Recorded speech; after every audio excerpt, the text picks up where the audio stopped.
Olá, pessoal, tudo bem? Que hoje seja o primeiro dos melhores dias da sua vida. Estou chegando para fazer uma análise da entrevista do mês de maio do presidente do Goiás, Paulo Rogério Pinheiro. Eu acho, primeiramente, legal essa iniciativa de dar esses esclarecimentos em entrevista coletiva, uma vez por mês. Você dá a oportunidade a toda a imprensa, naquele momento, de fazer perguntas.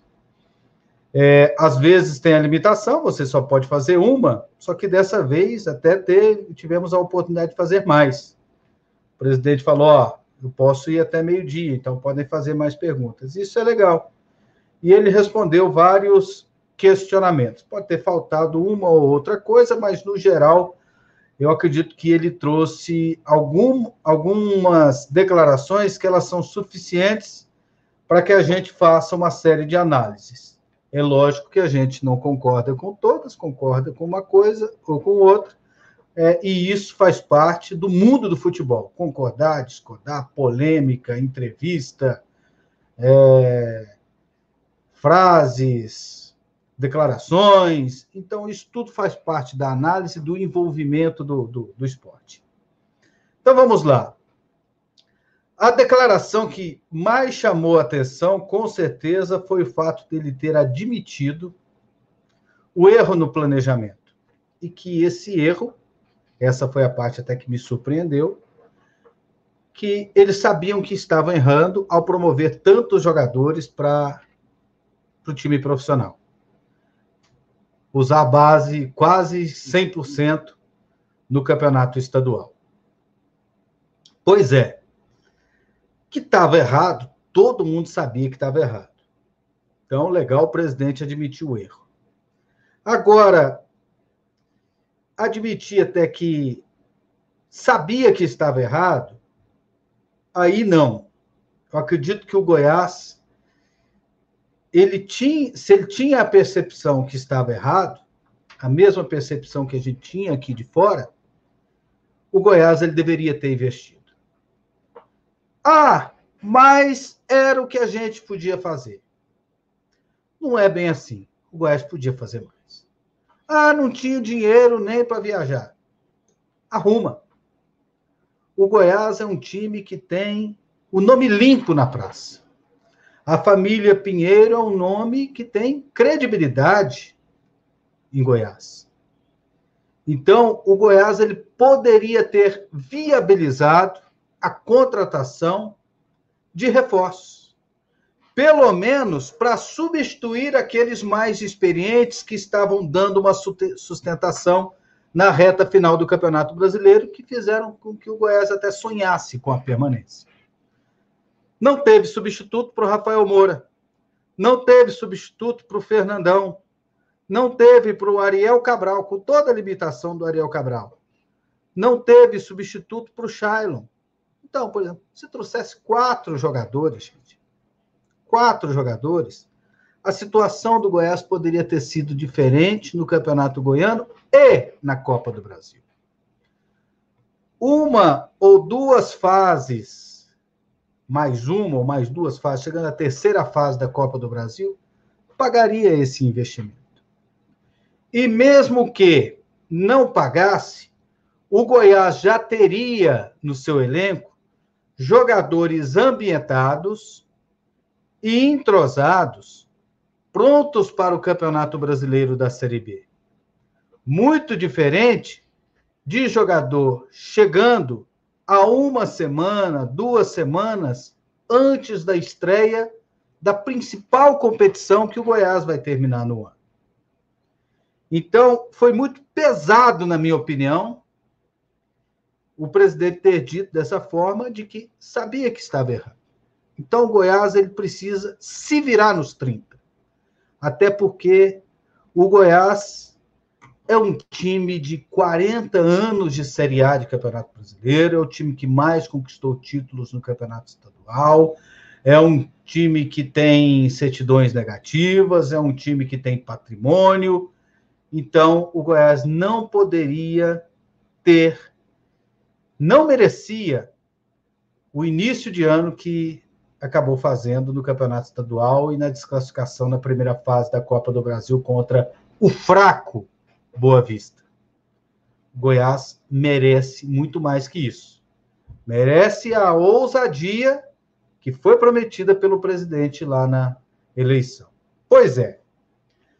Mas errou. Passou, agora tem que consertar. Então, o Goiás ele vai consertar o planejamento com ele em andamento. Agora, contratando mais jogadores do que planejava contratar.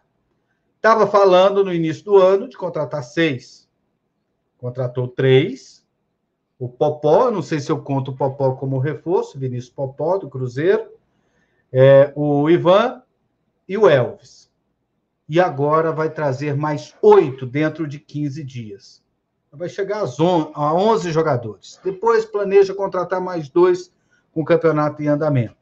Aí já chegarão a 13 jogadores. Então, o Goiás está mudando o seu planejamento para salvar a temporada. Porque se entra dessa forma, no Campeonato Brasileiro da Série B, seria um fracasso total do objetivo que o Goiás quer, que é subir para a Série A. E com esse erro, entre aspas, de planejamento, e agora refazendo esse planejamento, o Goiás não entra como um dos favoritos a subir. Ele vai ter que construir isso no decorrer da competição. E aí está a dificuldade. O presidente foi indagado, por exemplo, no aspecto em que ele disse que tem a convicção de que em novembro, no final de novembro, o torcedor do Goiás estará comemorando o retorno à Série A do Campeonato Brasileiro. E ele foi perguntado, mas baseado em que o senhor está dizendo isso? Aí ele disse que é palestrante, que lida com otimismo, que as pessoas têm que ser otimistas e que tem que ser dessa forma. Ok, mas também tem que ter o planejamento.